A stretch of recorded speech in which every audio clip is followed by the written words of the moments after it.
Good morning, everyone, and welcome back to Coffee and Headlines, our daily get-together live on Facebook at 10:30 in the morning, where we sit down and look at the latest headlines and stories as they relate to our lives here as Puerto Vallarta residents, English-speaking residents. As always, it's nice to see that we see many familiar faces joining us today. If this is a new broadcast for you, my name is Paco, and I welcome you to get comfortable, grab a cup of tea, a cup of coffee, your favorite beverage, sit around.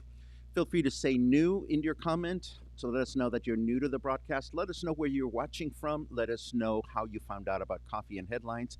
And today is a big day for Puerto Vallarta because, as you have probably heard, a number of very important restrictions are being lifted starting on Monday as far as the pandemic is concerned.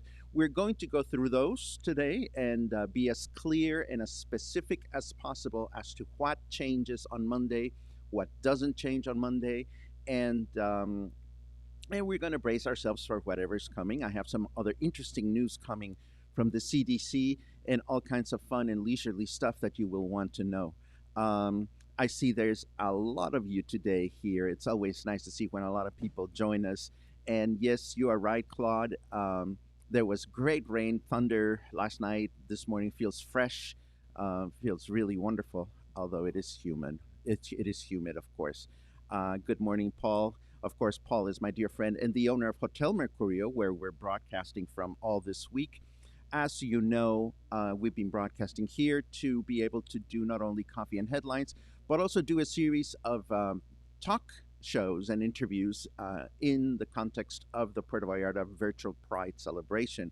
So, all this week, all the coffees that you have kindly gifted me are being directed to Hotel Mercurio's staff, which has been hit hard without a lot of tips and things like that. So, if you find these news important, useful, informative, if you have it in your heart to buy me a coffee this week, please keep that in mind, as all the coffees that you buy me this week will be for the Mercurio staff.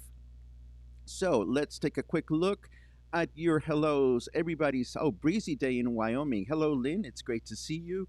Um, Dave Moore hopes to learn exactly what the new beach protocols will be. I will be happy to answer that question in a second, and will dive into this because I know that there's some doubts, and I've seen some misinformation on local um, websites and so forth and so on. I listened to the statements that the governor made yesterday, so the information that I'll be sharing with you comes directly from the governor's mouth. Um, um, I actually did not get some sun, Michal. Maybe I got a little bit, but what I did is I increased the color saturation on the screen just to make the place look a little livelier. But maybe I did get a little bit of sun. I'm not entirely sure. Um, Paul is not dealing with the weather. He has decided to go sequester himself in one of his air conditioned rooms. Good for you, my dear friend. Um, Connie, what a nice remark. I hope that you're doing well in Seattle, and I hope that you'll come back to visit us when it's right for you. We have somebody from Alberta. Joe, good morning to all of you. Um, David asks, why are you not co hosting? You mean Paul? Well, for once, I did not set up two microphones, but I have mentioned to Paul, and I mentioned this again last night, that a couple of people have expressed interest in hearing what he has to say. Paul, as you know, is very much involved in U.S. politics, a very knowledgeable hotel owner and businessman. He's just spent 2 or 3 months in Washington, D.C., as he was recovering from eye surgery. Um, and he is indeed very knowledgeable. So if you'd like to see Paul come in and do an interview at some point, please help me convince him by making a remark in the comments section to that effect. Um, let's take a quick look. Beam, beam, beam, beam. Denver, awesome, excellent. Paul hasn't done his hair yet. You don't have any hair, Paul. What are you talking about? Um, Barb is fairly new. It is great that you're here. It is always great to see you. Rita is always with us. I feel like we're old friends by now, Rita, because it's really funny because now that we're starting to go out and about, I run into people. I run into many of you that have been tuning in, and it's nice to meet you face to face, and it's always so wonderful to hear your comments about what we've been doing here, Luna and I. I will go out and spend the afternoon with my kitty cat today, and then I will be doing a live stream for Perro Bravo tonight for the virtual Pride celebration. So I have been spending a lot of time at the hotel, not a lot of time at home, but Luna is patient with me. Let's see. Boom, bam, bam, bam, bam, bam. Okay, so a lot of Julie Bunker thinks that interview with Paul would be great. Karen thinks that interview with Paul would be great. Hello, March. And all this is really good news. And speaking of good news, let us dive into what went on yesterday. Before I get into the actual headline, I will give you the context of what went on.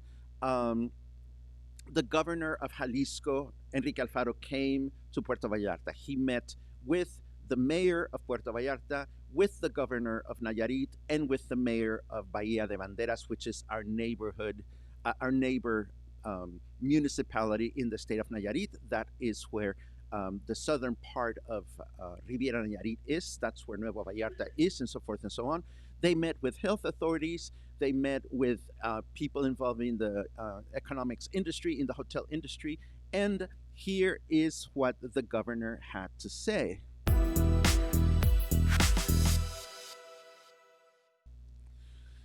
The big news is that starting on Monday, we begin a gradual opening of beaches and common areas in hotels, um, particularly or specifically swimming pools.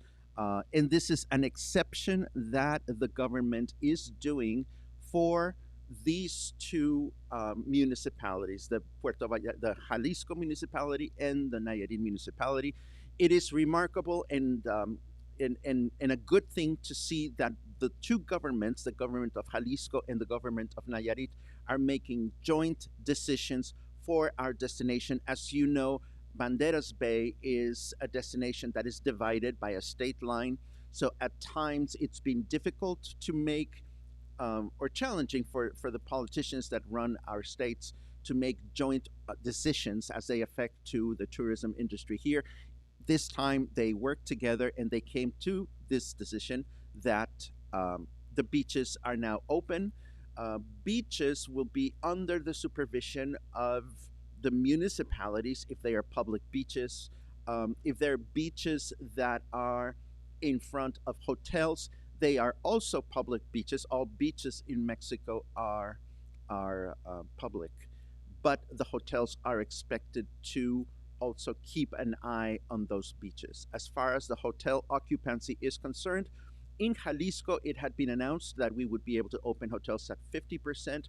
The governors have brought down that amount to 25% occupancy. So if your hotel has 100 rooms, you can now use 25 of those 100 rooms, make them available to your guests, and have them use your facilities according to those guidelines. So this is important to know. That doesn't mean that once the pools are open, everybody can flock into the pools with all kinds of crazy numbers. It is up to each hotel to monitor and follow the strict guidelines. I saw a comment yesterday um, from someone in some Facebook board, I don't even remember where, but somebody, a business owner said, well, now that they're lifting things, do I still have to get my restriction, my certification sticker?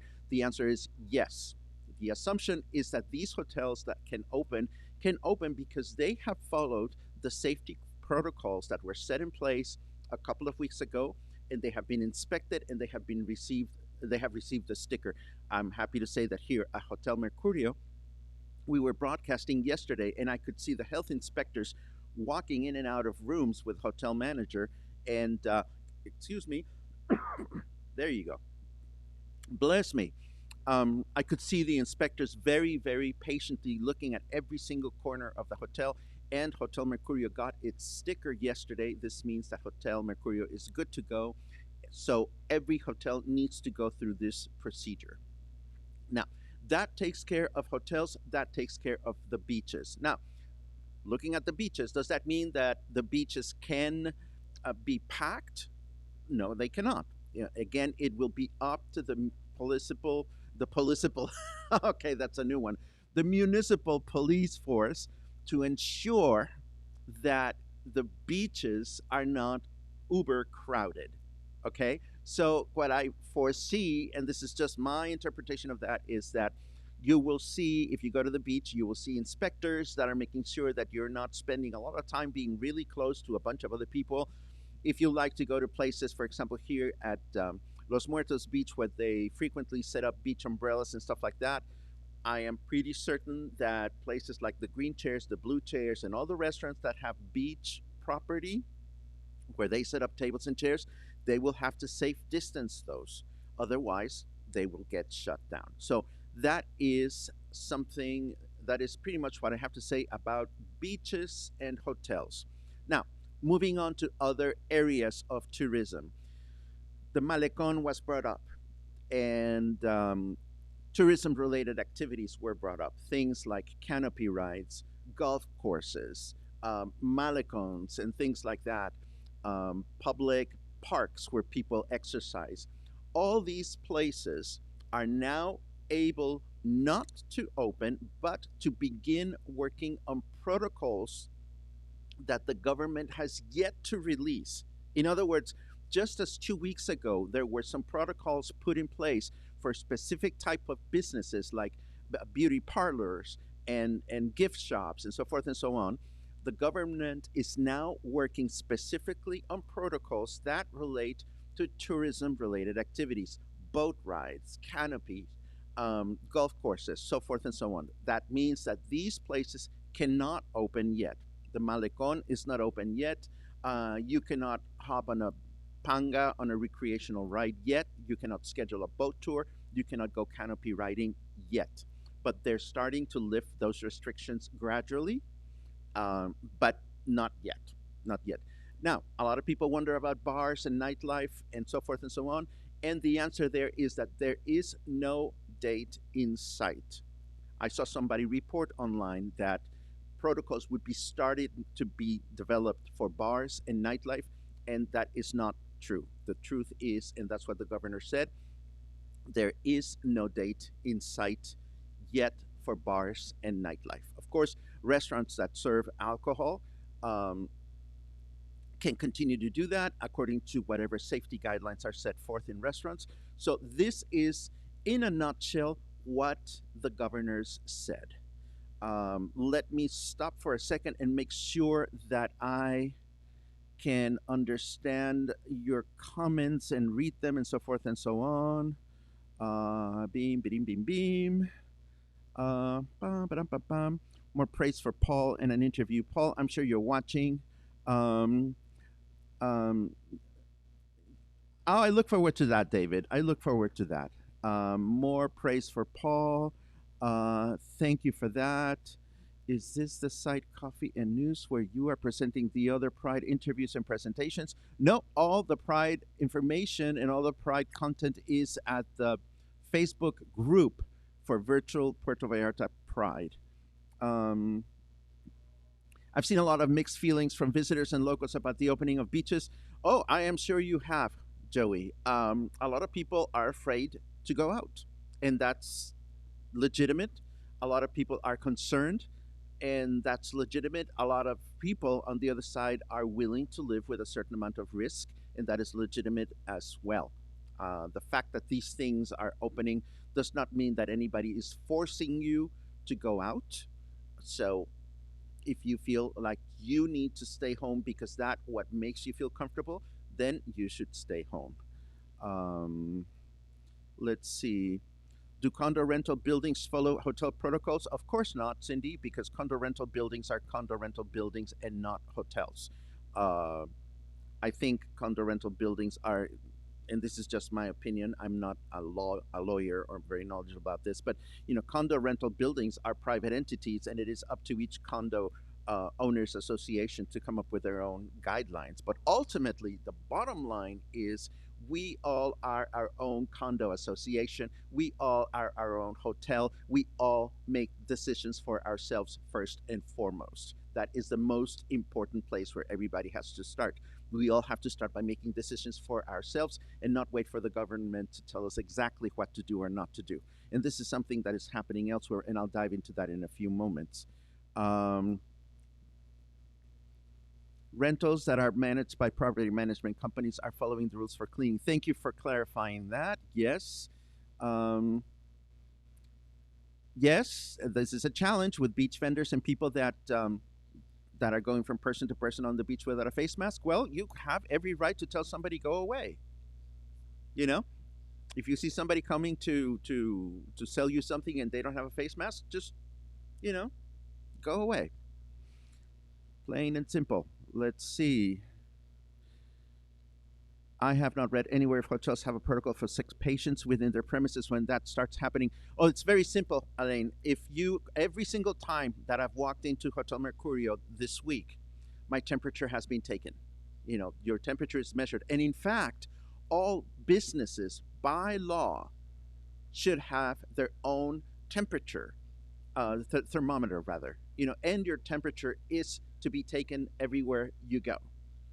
There are inspectors that are checking this on a regular basis. And we found out yesterday through the inspectors that came into Hotel Mercurio that they will be visiting hotels and businesses on a fairly regular basis. So I can tell you specifically, Elaine, that if I had had a temperature, anything over 37 degrees Celsius, which is 98.6 Fahrenheit, I would not have been allowed in here. So I hope that answers your question. Obviously, if you have some kind of disease that has nothing to do with temperature, um, they would not be able to measure that. But if you are sick, what are you doing going to a hotel in the first place? I wonder. ¿Qué más? ¿Qué más? What else? What else? Um, Perhaps vendors are not permitted yet. Actually, that's a good point, Louise. I don't know exactly what the guidelines are for beach vendors and whether they are allowed or not allowed. Again, for me, if I see somebody that's approaching me, it's entirely up to me if I am in a public place to say, bye bye, no gracias. Um, Telling beach vendors to go away isn't successful in the best of times. Again, Terry, if you're concerned about beach vendors, don't go to places where there are beach vendors. It's that simple. Beauty shop. Oh, yes. Well, this is great. This is great that beauty shops are open. Bam, bam, bam, bam. Okay, so that is what we have so far. Let me continue with some of these news because there's a lot of things to talk about aside from what I just mentioned. Something else that was brought up in yesterday's press conference is that places like San Sebastián del Oeste and Talpa and Mascota, three very popular small towns near Puerto Vallarta, are also opening on Monday. So if you feel like getting away, you are able to do that as well. Um, this does not necessarily mean that the towns are going to be very eager to see a lot of people from outside, but again, this is what the regulations are. So if you want to get away for the weekend in San Sebastián del Oeste, where it's nice and fresh, you can do that now. It is also important to say that rapid testing has arrived, or will arrive. Will arrive starting on Monday to the local campus for the Guadalajara University, the CUC, and they are going to be applying 50, excuse me, 50 rapid tests per day starting on Monday. This will supplement all the other testing that is already going on at this location. Looking at what's going on elsewhere in the country and keeping in mind that the country is running by a different set of guidelines from what has been set in place for the state of Jalisco, it is nice to see that most of the country is now moving out of the red zone and moving into the orange zone. How does this affect us? Well, if you happen to have any travel scheduled to any of these states, you can now know that it is not as dangerous. It is still concerning based on the rate of the disease. And if you have to travel, you may find that some of the places that you're expecting to visit or go to may or may not be open. So just keep this in mind. We will continue to keep track of what's going on nationwide just to get a sense as to how the disease is behaving elsewhere. Now, here is an interesting bit of news, and this is what I was talking about earlier when I started hinting about personal responsibility. And we have to remember that one of the things that the government is now emphasizing is we've done what we can. We've done what is within our resources to prioritize the health and well being of people. It continues to be important, but at a time in which the economic pandemic is beginning to be as dangerous, if not more dangerous, than the health pandemic, now is a time in which we need to make personal choices and make our own decisions as to what is safe for us and not safe for us. To that effect, I was quite interested in seeing that the Centers for Disease Control, they have been very open about making reports on what's going on with the disease and so forth and so on. But I love this headline. The CDC is now outlining specific rules of thumb that have less to do with the disease itself and more to do with our own new habits as we move forward through this new stage of personal responsibility. So the CDC is now talking about basic things such as where you should go, how long are you going to be out and about, how many people are going to be there, how close are you going to be to all those people. So it is interesting to read this, and I found two articles to this effect. The other one came from, this one is from Yahoo, the other one came from public television, from PBS, and it starts with phrases like, take the stairs, not the elevator, down from your hotel room. Encourage people to bring their own food and drinks to your cookout. Use hand sanitizer after banking at an ATM. I mean, all these things, the government is not going to tell us all these things, but these are health tips and guidelines that we can choose or not choose to follow as we move forward and as we get comfortable with um, our new ventures into the world. So I'm going to leave all these links for you to consider as you start making decisions for yourself as to how much you want to expose yourself to the world, how much you want to continue being at home. I also want to share that the reports continue to pour in on the fact that a lot of local public buses are not respecting safe distance, bus capacity, and face mask guidelines. So, um, this is something to keep in mind. I know that, I have my own vehicle, but I know that if I didn't, I would be very, very reluctant to hop on a bus these days. And that is my personal choice. I just want to put this out there in case you are someone who is used to using the bus on a regular basis. You may want to consider not using the bus. Um, Moving on all these new personal guidelines and so forth, just a reminder that the use of face masks continues to be mandatory here. Um, and this is a study that came from Germany that says that using face masks reduces the spread of the disease up to 40%. Um, and again, this is just one of several reports that we've been seeing from one place or another that let us know that face masks are probably going to stay with us for a while we are getting used to the new normal. One of the things that is mentioned in these CDC articles, by the way, has to do with how important it is to not only use the masks, but also how when we are out and about and we are outdoors, it is safe to be outdoors. So I'm happy to see that I feel a lot more comfortable going out for walks. And if I'm going to the mountains and there's no people around me, of course I'm going to take my face mask off.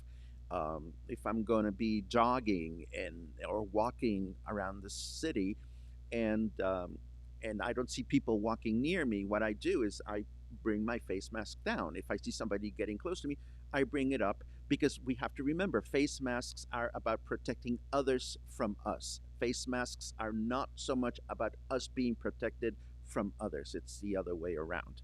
Um, Let me take a look at your questions. Shooby dooby doo.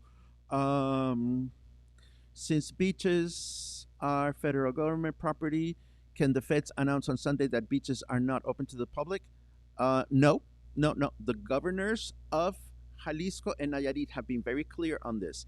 Beach regulation now is in the hands of the municipalities. So, can people from Mexico City, as in the federal government, come in and say things otherwise?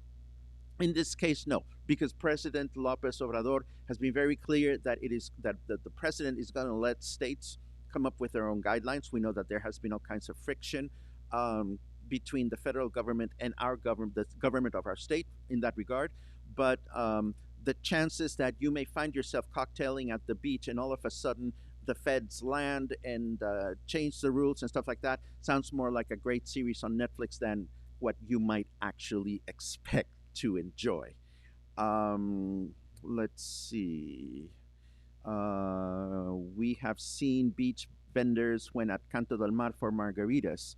Okay, understanding that using face mask is good and encouraged. Is it a requirement which will be enforced or not? As far as I know, yes, Dave. As far as I know and understand, if people see you out and about with a face mask, they will expect you to wear one. But ultimately, that's the job of the government. That's not our job. I go out and about and I wear one because I know that I can and I know that I should.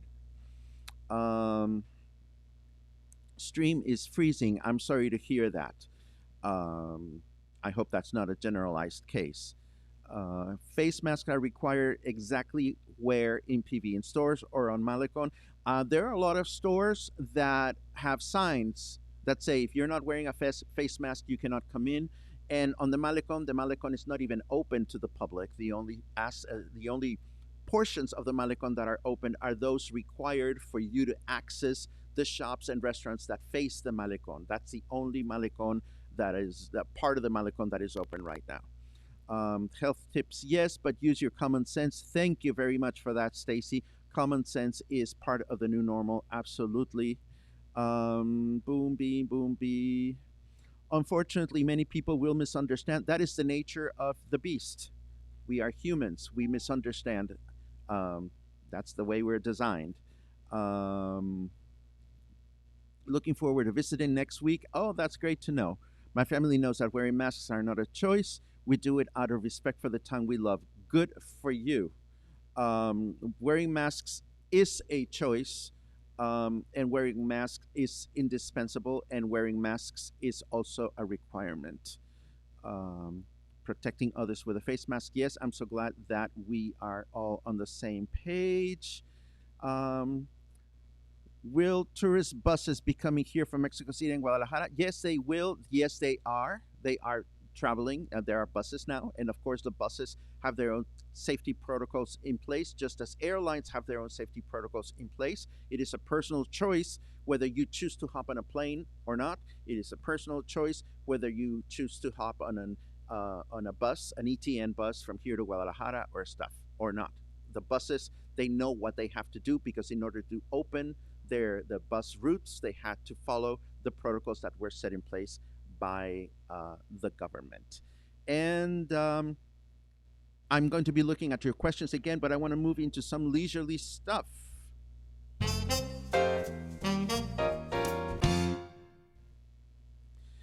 Leisurely stuff. For starters, let's take a quick look at the weather. And the weather is, as we know, hot and humid. It is 82 degrees, but it feels like 91 because we have 81% humidity. Today, it's going to be humid through the day with scattered clouds, but it'll be a nice day in sunny, summer, balmy, sweaty Puerto Vallarta. Again, for those of us that now are used to this, well, what are you going to do? Moving on with our headlines, I received a tip yesterday from our friend Christopher Biles, who's the owner of Chachalaca Bar he has started a GoFundMe to help his own staff move forward through the pandemic, and it is my pleasure and my honor to be able to spread the news. If you've ever spent any time at Chachalaca Bar, it's a lively bar that is located near Hotel Mercurio, between Hotel Mercurio and the the Malecon, the Los Muertos Pier, rather. If you have ever been to Chachalaca and you've had a good time there, I'm going to leave you with the link for this particular GoFundMe campaign. If you're able to support it, that would be super awesome. I also got news from singer Amy Armstrong that she's going to be performing tonight at 7 o'clock as part of the virtual Pride celebration. Again, the place to tune in for that is the Puerto Vallarta Virtual Pride Facebook group page, as is the place where all the other streams have been going on. A little bit of a selfish note, I happen to enjoy making French press coffee. That's my method of choice, thanks to a couple of good friends that introduced me to this method many years ago, and recently another friend. So there's this wonderful article from CNET. In case you're shopping for a new French press, here is an article on what you should consider if you want to get a new French press coffee maker. The New York Times gives us 5 podcasts at the intersection of Pride Month and the Black Lives Matter movement. I am a big podcast fan, and one of these days I keep meaning to do an article on or a show on the podcast that I like to listen to and why. But here are 5 Pride or Black Lives Matter related podcasts that I've never heard anything about, and this is an article that I'm going to be checking out, or rather, I'm going to be listening to these podcasts just to see what they're about. Again, always trying to stay curious and always trying to figure out new ways to keep myself amused and informed and whatnot. The last bit of news that I want to share with you requires a little bit of an introduction because it is a subject that is very dear to me, and it has to do with the amazing, the wonderful, the incredible Stephen Sondheim, the American musical composer par excellence, the most amazing composer. We know Sondheim because he's done shows like Company, he's done shows like Sunday in the Park with George, he's done shows like Follies. If you are not familiar with his works, I'd love to meet you so that I can slap you on the face. No, I'm just kidding. Anyhow, here's the thing. When one of Stephen Sondheim's most successful musicals was made, and I'm talking about Company, as you know, musicals usually have cast albums that are recorded, and you can buy the cast album and enjoy it at home.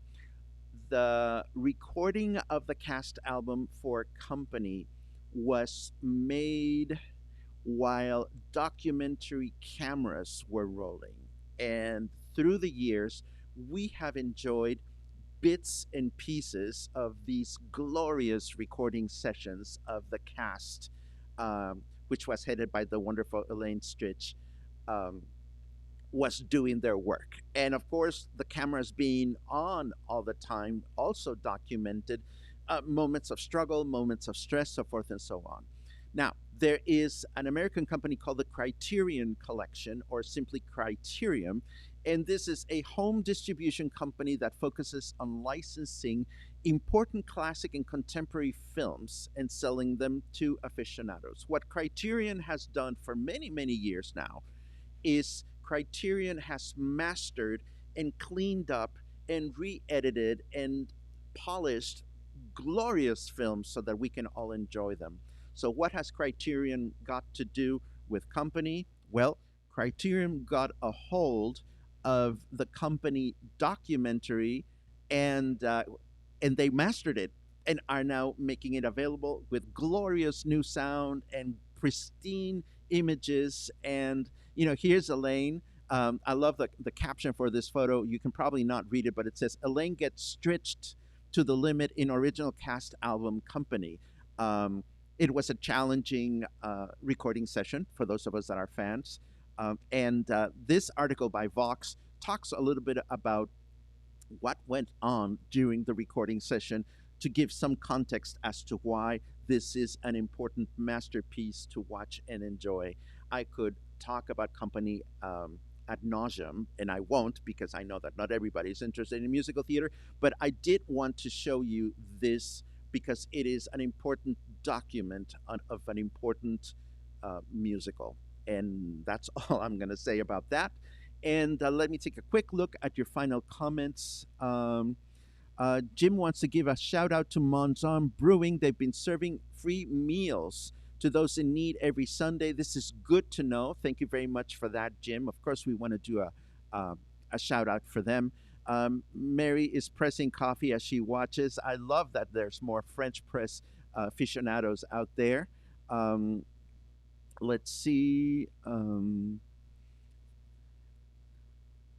Beaches are open, therefore it's obvious safe, COVID contained. Hope they have travel and medical, and our hospitals have beds. Yes, as far as I know, again, our governor has been very specific in saying that hospital capacity in the state of Jalisco continues to be manageable, and it continues to be very, very favorable. So I think we're going to be fine. Um, Paul writes a little comment about the Black Lives Matter intersection. Yes, we will be listening to these. Rita likes Stephen Sondheim, and Karen likes French press coffee every morning. I do too. My experiment for the summer, Karen, is going to be to use my French press coffee to make iced coffee. So I'll be doing some fun things at home starting on Sunday night or Monday morning, rather. I'll be going back home on Sunday afternoon after we do the last live stream here at Hotel Mercurio for Virtual Pride. Then I'll be happy to go back home. We will go back to the usual brick wall behind me, but it has been, and I don't want to keep you, but it has been a really wonderful experience to be streaming from a different place all this week. You may not notice it, but I've been trying different configurations, different microphones, different cameras, and it is my wish and my hope that moving forward with Coffee and Headlines, not only will we be streaming from different places in town so that you can see different places in town, but we're also going to continue bringing in important guests and and people from the community so that we can learn a little bit from other people's lives, what they do, how they live, et cetera, et cetera. Your comments about Trisha Lyman, I will be reaching out to her. Your comments about Michael Buford and his wonderful restaurants have not gone unnoticed. I will reach out to them, and of course, I'm glad to see that you would like to see my friend Paul and your friend Paul join me in commentary one of these days. As soon as we get out of the virtual Pride mode and we can start our next week, we will start moving forward with some of these projects. In the meantime, as always, I want to thank you for keeping me company. It means a lot to me. And I want to thank you for reaching out to me when I've been out and about. And it's a pleasure to meet you in person. It is a pleasure to know that we can create connections together for a better appreciation of this wonderful place that we live in that we call Puerto Vallarta. And we are going to be here again tomorrow morning as usual. In 20 minutes, I will be interviewing my new friend Jet de la Isla for the virtual Pride celebration. Jet is the owner of his own hostel for gay youth, young tourists that come visit the city. And he has a private boat tour company that includes doing naked boat tours. So we're going to talk a little bit about how he is part of the new breed of young LGBT entrepreneurs that are shaping that community, our community here in Puerto Vallarta. I wish you a great day. I hope that you will stay safe, stay happy, stay healthy, stay connected, and stay in touch. And I'll see you soon. Now we cue, where is the outro? Here we